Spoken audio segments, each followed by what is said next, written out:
О самых заметных событиях понедельника, 4 апреля, вы узнаете из материалов наших корреспондентов. В студии Сергей Михедов. Здравствуйте. Коротко о главных темах. Почти 3 миллиарда рублей на ремонт школ в Якутии. Айсен Николаев призвал правительство качественно подойти к реализации президентской инициативы. 97 лет со дня рождения Гаврила Чиряева исполнилось сегодня. В Южной Якутии особенно тепло относится к этому видному государственному деятелю. Необычный и уникальный подарок. Якутский ученый передал Институту естественных наук СВФУ в дар крупную коллекцию насекомых. Лучших охотников определили в Ленском районе. В заречном селе Натора провели традиционное соревнование «Баянай». И лыжная гонка с 40-летней историей. Любители спорта в Нерюнгри приобщились к лыжне России.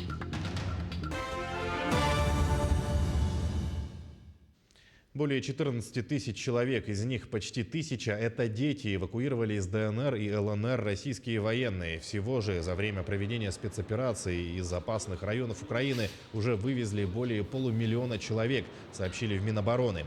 Беженцев принимают по всей России, помогают не только с жильем и восстановлением документов, но и с трудоустройством. А дети уже осваиваются в новых детсадах, школах и вузах. Председатель постоянного комитета Госсобрания Илтумен по госстроительству и местному самоуправлению Владимир Прокопьев отметил, что полностью поддерживает решение президента страны о проведении специальной военной операции. За 7-8 лет, которые прошли до сегодняшнего дня, к большому сожалению, в Донецкой и Луганской республике украинские националисты в течение этих лет издевались над людьми. Столько людей погибло. И я считаю, что терпение, наконец, у нас, у руководства страны, закончилось, и было принято решение о проведении этой спецоперации. Считаю, что она должна продолжаться до тех пор, пока, украинская сторона, не знаю, какое легитимное, нелегитимное руководство, оно, приняло условия Российской Федерации. Более 21,5 миллиарда рублей выделено на меры поддержки IT-отрасли России. Распоряжение подписал премьер Михаил Мишустин. Часть средств пойдет на субсидирование процентной ставки по кредитам для компаний, работающих в сфере цифровых технологий. Она не должна превышать 3%. Это позволит обеспечить льготы для реализации как минимум 75 проектов по цифровой трансформации. Кроме того, увеличат максимальные размеры грантов. Всего на эти цели направят 14 миллиардов рублей. В дополнение к уже принятым мерам поддержки в Якутии примут соответствующий нормативно-правовой акт на региональном уровне. Качественно подойти к реализации президентской инициативы по капремонту школ поручил правительство Айсен Николаев на совещании сегодня. Инициатива Владимира Путина по капитальному ремонту школ является важнейшим проектом укрепления материально-технической инфраструктуры и модернизации общеобразовательных организаций республики. Реализовать проект необходимо максимально эффективно и качественно, подчеркнул глава региона. В нашей республике на эти цели выделены порядка 3 миллиардов рублей. На сегодняшний день из 58 школ, включенных в план капремонта, торги состоялись только по 40 объектам, что вызывает опасения по соблюдению сроков исполнения работ. Кроме того, на 72 миллиона рублей увеличено финансирование государственной помощи малоимущим семьям и одиноко проживающим гражданам на основании соцконтракта. Такое решение принял глава региона Айсен Николаев. Так, при ведении индивидуальной предпринимательской деятельности размер помощи увеличивается с 250 до 300 тысяч рублей. По направлению развития личного подсобного хозяйства с учетом принятых главой дополнительных решений по поддержке в условиях санкций предельный размер помощи теперь составит до 250 тысяч рублей. Грузоподъемность ледовых автозимников будет снижена с 40 до 30 тонн в первой декаде апреля. Об этом сообщает пресс-служба управления автодорог Якутии. Ориентировочно с 8 числа на линии установят максимальную грузоподъемность до 30 тонн. Решение по снижению максимально разрешенной массы груза на зимниках Кангалас-Сотенцы и Хатасы-Павловск 40 до 30 тонн будет принято после комиссионного обследования. Оно состоится 6 апреля. Согласно примерному графику, срок закрытия ледовых переправ Кангалас-Сотинцы и Хатасы-Павловск определен на 15 апреля. Ремонтные работы на газопроводе в селе Верхневилюйск завершены. Глава села Максим Селигянов сообщил, что жители райцентра с пониманием отнеслись к работам и кратковременному ограничению подачи газа в связи с обнаруженной утечкой. Ремонтные работы начали в 13:00 и завершили их спустя 1 час. Всего в ремонте были заняты 32 человека, в том числе 2 сварочные бригады и 5 технических средств. Напомним, что подземная утечка газа была обнаружена в Верхневилюйске на газопроводе. На месте утечки Сахатранснефтегаз оперативно развернул восстановительные работы. Вчера поступила заявка, запах газа. Аварийная бригада выехала и обнаружила подземную утечку газа. Причина повреждения — выпучивание земли. Далее предлагаем брифинг вице-премьера правительства республики Михаила Никифорова по обеспечению устойчивого функционирования предприятий потребительского рынка Якутии. На сегодня по итогам по оперативным данным мониторинга наличия запасов и продовольственных и непродовольственных товаров в среднем по наличию товаров первой необходимости в республике запас в розничной торговле составляет 58 дней, в оптовой торговле 59 дней. С учетом товаров, которые находятся в пути на железной дороге, у нас запасы оцениваются в розничной торговле 92 дня и в оптовой торговле 122 дня. По данным Госкомцена по республике за последние 3 дня повышение цен до 3% отмечено по 20 позициям продовольственных товаров, снижение цен по 5 позициям до 4%. И у нас без изменений остались по 9 позициям. Госкомценом республики совместно с прокуратурой ежедневно ведется работа по недопущению необоснованного повышения цен и проводятся контрольные мероприятия. На сегодня в сети железных дорог России в адрес грузополучателей находится 1545 вагонов, из них со сроком доставки после 15 апреля 767 вагонов. С назначением на станцию в Нижних Местях 865 вагонов и со сроком доставки после 15 418 вагонов. Хотел бы отметить, что из общего наличия вагонов на сети Дальневосточной железной дороги находится 681 вагон и на станцию Нижний Местях с направлением 443 вагона. Общее наличие груза сегодня на станции Нижний Местях составляет 321 вагон. Сегодня планируется выгрузить 115 вагонов, остаток 208 вагонов. За 3 апреля по станции Нижний Местях выгружено всего 120 вагонов, в том числе продовольственные и различные товары народного потребления. В целом на производство продукции, способной заменить зарубежные аналоги, компаниям предоставят льготные займы. На эти цели выделено 20 миллиардов рублей. Распоряжение подписал премьер Михаил Мишустин. По его словам, такая мера поможет реализовать не менее 50 проектов в этой сфере по широкому спектру отраслей. Средства, выделенные из резервного фонда правительства России, будут направлены в Фонду развития промышленности, который затем предоставит предприятиям льготные займы. Поголовье крупного рогатого скота в регионе увеличилось почти на 3%. Валовый надой молока повысился на 9%. Сбор картофеля почти на 7%. Немаловажную роль в этом сыграли гранты конкурса «Агростартап». В здании Минсельхоза до 29 апреля принимают документы на получение финансовой поддержки. Ее предоставляют по итогам конкурса. В этом году общее финансирование программы «Агростартап» составляет примерно 60 миллионов рублей. Для того, чтобы получить грант от заявителей, требуется бизнес-проект. Если 2 года назад сумма поддержки была 60%, то в этом году возмещают 90% от плана. При этом фермерское хозяйство обязуется создать 2 рабочих места. Тогда сможет получить грант до 6 миллионов рублей.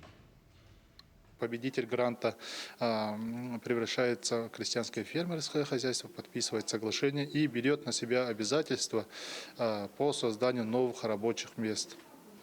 Рабочие места у нас создаются в зависимости от объема полученного гранта. Если мы говорим об объеме, то максимальный размер гранта по агростартап составляет до 6 миллионов рублей.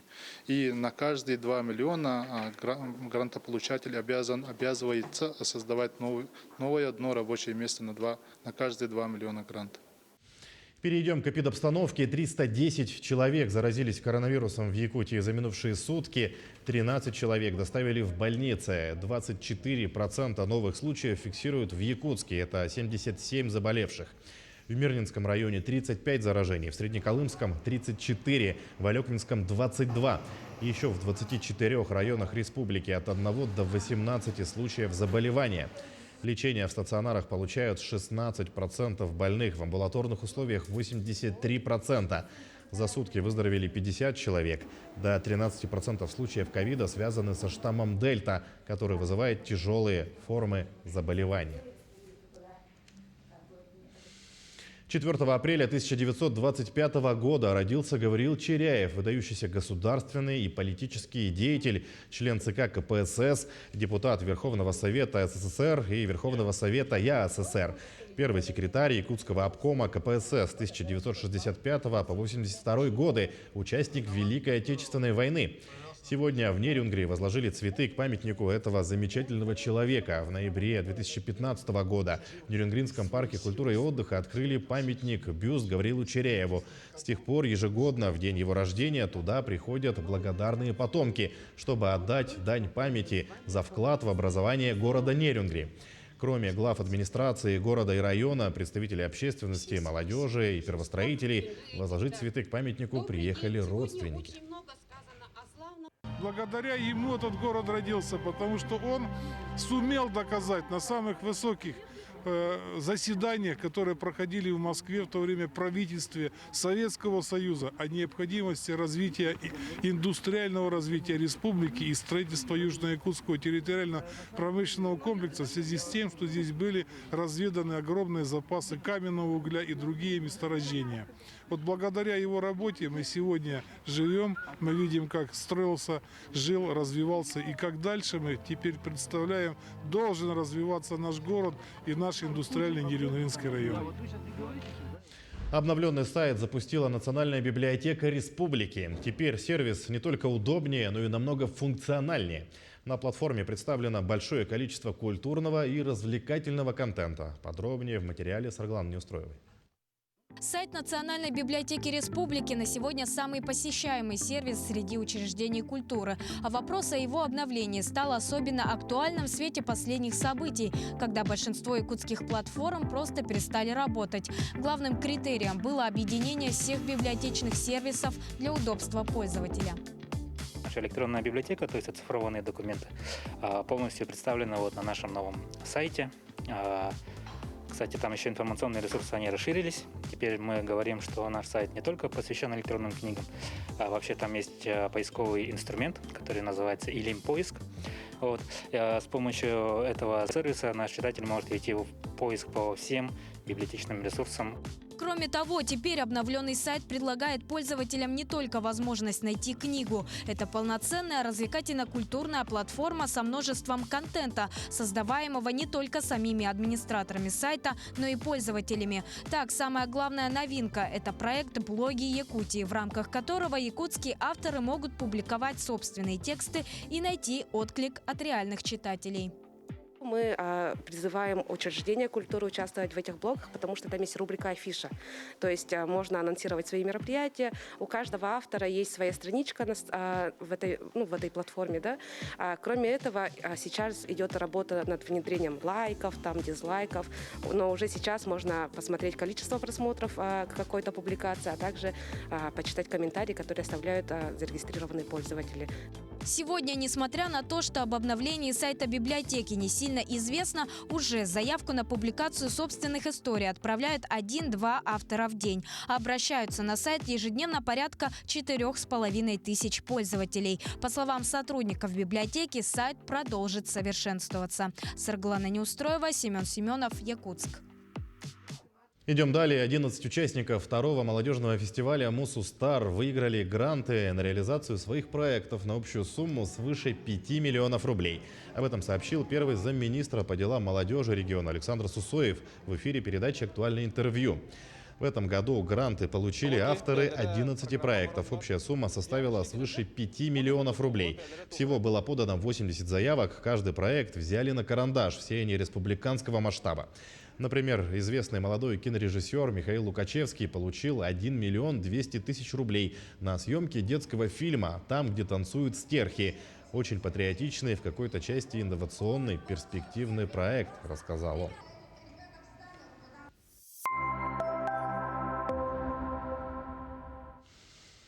Конверты и открытки, посвященные столетию якутской автономии, выпустила Почта России. Об этом сообщает сайт 100yakutia.ru. На конвертах изображен логотип, а на открытках надпись «Республиканская филателистическая выставка. 100 лет со дня образования Якутской ССР». Изделия уже поступили в продажу в главпочтамт Якутска. Тираж по 2500 экземпляров. Необычный и уникальный подарок якутский энтомолог, специалист по жесткокрылым насекомым Александр Аверинский передал Институту естественных наук Северо-Восточного федерального университета в дар коллекцию насекомых. Экспозиция включает в себя более 300 жуков и свыше 100 бабочек. Коллекцию насекомых увидела моя коллега Валерия Наумова. Мини-выставка насекомых открылась в ботаническом саду СВФУ. Известный энтомолог, кандидат биологических наук Александр Аверинский занимается коллекционированием насекомых большую часть своей жизни. Насекомых, в общем-то, я начал собирать еще, можно сказать, с детских лет. Получается, что почти 50 лет я увлекаюсь сбором насекомых. Но в целом-то, конечно, более, так сказать, профессионально начал заниматься коллекционированием, когда работал в Институте биологии. Последние несколько лет перед тем, как организовать мини-выставку, Александр Иванович занимался оформлением выставочных экземпляров. Делал надписи, чтобы люди примерно понимали, какой перед ними вид. Так и на данной выставке все экспонаты разбиты по семействам. Например, на коллекции здесь написано «Семейство пластинчатоушие». Ну, довольно оригинальные жуки, личинки развиваются в загнивающей древесине, и поэтому, в общем, как вредителями не являются. Хотя среди них есть и вредители. Скажем, вот майский хрущ, мраморный хрущ, известные вредители сельского хозяйства. Ну, эта выставка полезна для всех она, и для простых людей, и для студентов, и для просто любителей, те, кто занимается сельским хозяйством, огородничеством. Она в любом случае, она интересна, потому что насекомые здесь и не только прекрасные и красивые, но и среди них есть вредители, которых нужно знать в лицо, чтобы эффективнее с ними им как бы противостоять. Насекомые населяют всю землю, живут в воде и на суше, в пустынях и в снегах, на вершинах гор и в глубинах водоемов. Это один из самых многочисленных классов животных. По примерным подсчетам, на планете живут около 10 квинтиллионов насекомых. Любой желающий может окунуться в этот энтомологический мир, который расположился на территории ботанического сада СВФУ. Валерия Наумова, Григорий Хлопков, Якутск. В Якутске стартовал региональный этап 30-го Всероссийского фестиваля «Российская студенческая весна». Его участниками стали около 300 студентов высших учебных заведений республики. В течение недели участники будут проходить мастер-классы и встречаться с деятелями культуры и искусств. А уже 10 апреля пройдет отборочный тур фестиваля, по итогам которого сформируют сборную республики. Так, 40 студентов представят Якутию в финале фестиваля в городе Самаре. При этом, по словам организаторов, в этом году фестиваль привлек самое большое количество участников. Республика Саха-Якутия отличается в студенческой весне всегда как сохраняющие традиции республика, как архаичные какие-то традиционная культура народов Якутии, да, поэтому всегда очень хорошо воспринимают, ценят, да, и всегда нам говорят: везите только свое родное, потому что там исконная культура. Лучших охотников определили в Ленском районе. В заречном селе Натора прошло традиционное соревнование «Баянай». Уже в 9-й раз показать свои навыки и посоревноваться за главный приз собралось 9 команд. Это рекордное число участников за все годы. Все конкурсные этапы вместе с охотниками прошла и наш корреспондент Анна Кожевникова. Разжечь огонь, продолбить прорубь, метко попасть в цель и, конечно, преодолеть полосу препятствий сквозь непроходимые сугробы. Испытания для настоящих северных мужчин. Баянай в этом году прошел в 9-й раз. По традиции охотников на своей земле собирают натуринцы совместно со спорткомитетом при поддержке администрации Ленского района.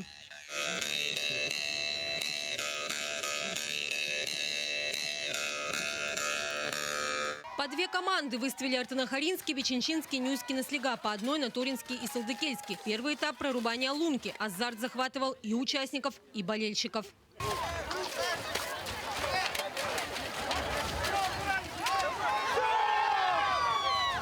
А после участники погрелись у костра. Нужно было не просто развести огонь, а вскипятить ведро воды. Успешно с этим заданием первыми справились хозяева праздника, глава Натуры с сыном. Лично разжигали пламя. Погода совсем не благоволила в этот день охотникам. Порывы ветра создавали препятствия. Азарт главное. Азарт, счастье участвовать в этой соревновании. Это мой сын, отец с сыном. Первое взяли. Это радостно. Сборка ружья и викторина – это словно не конкурс, а настоящая передышка перед предстоящей эстафетой, для которой нужно немало сил и сноровки. Преодолевать веревочную переправу сложно даже без груза. А охотники проходят этот этап с полным обмундированием, рюкзаком и патронтажем. Пробежать по сугробам с бревном наперевес тоже не так-то просто даже подготовленным и постоянно тренированным участникам. Лучшими в эстафете себя проявила команда «Акела» от администрации Ленского района. Бег по целине снегу и из 8 этапов состоит. И поэтому каждый этап от другого этапа отличается. И поэтому там надо быть готовым к бегу, и спортсмены. Тут же не все спортсмены, тут и охотники, и простые деревенские парни. Как оказалось, о колоритном празднике Баянай уже известно даже в столице Якутии. Решили с ребятами приехать на выходные и посмотрели, как это все происходит. Мы сами тоже ничего не знали, как это костры разжигать по-быстрому, можно за минуту разжечь, оказывается, костер и вскипятить ведро воды. Может, выставим с города Якутска, с ребят, которые пожелают, тоже поучаствовать в следующем году, как раз это будет юбилейный. В этом году высокий уровень показали нюйцы. С последних строчек они поднялись до лидирующих. Нюйская команда «Спарта» завоевала бронзу, серебро «Акела», а победителями стали чимчинцы «Сонодюд». Также награждали за каждый конкурс в отдельности и лучших охотников отметили специальными призами. Атмосфера праздника царила весь день. Несмотря на конкуренцию, все команды были дружны. Анна Кожевникова, Виталий Андреев, Ленск. Гонка «Лыжня России» проводится в России ежегодно уже 40 лет. Профессионалы и любители лыжного спорта в Нерюнгри тоже присоединились к марафону. Как прошел забег, расскажет Ирина Кичигина. Все, готовы? Да! На старт! Внимание! Марш! Семья Фатькиных в «Лыжне России» принимает участие уже не первый год. Дмитрий занимается лыжным спортом с 12 лет и имеет первый разряд. Его супруга Татьяна увлеклась лыжами благодаря мужу и теперь тоже постоянная участница всероссийского марафона. А вот маленький Григорий попал на соревнования впервые и стал самым молодым участником. Дебют наш мы пробежали с малышами с детского садика, нам год и 10. Поэтому всей семьей занимаемся лыжами. Когда Григорий встал на лыжи, скажите? Мы встали в год и 7. Первая наша... Это зимой. Этой зимой получается, да. В декабре месяце мы встали на лыжи. Разговаривать мы не можем еще пока толком, а на лыжах уже ходим вовсю. Поучаствовать и поболеть за своих приехали жители поселка Чульман, где лыжный спорт развивается особенно активно. Я сама не стою на лыжах, а ребенок у меня уже 4 года занимается. Второй раз участвует на «Лыжне России». Я сегодня пришла ее поддержать, желаю ей победы и вообще нашим участникам с Чульмана. Мы из Чульмана, у нас замечательная вообще команда. У нас много победителей по России, дети побеждают. будем надеяться, что они победят. Для каждой категории участников подбираются соответствующие дистанции. Так, для дошкольников эта дистанция составила 150 метров, а самые опытные участники преодолели путь длиной 5 километров. Заявки на участие принимались как предварительно, так и на месте перед стартом. Были разосланы положения по школам, по предприятиям, и также все освещалось в СМИ. Принимают участие все желающие, от спортсменов до простых школьников, учащихся учебных заведений и работяги обычные. Количество участников, сейчас не могу сказать, но где-то в районе 400. Помимо победителей, в каждой категории награды и спецпризы получили самые возрастные участники среди мужчин и среди женщин и самые юные участники соревнований. Ирина Кичигина, Захар Головин, Нерюнгри. Таким наши корреспонденты увидели уходящий день. Всего доброго и до свидания.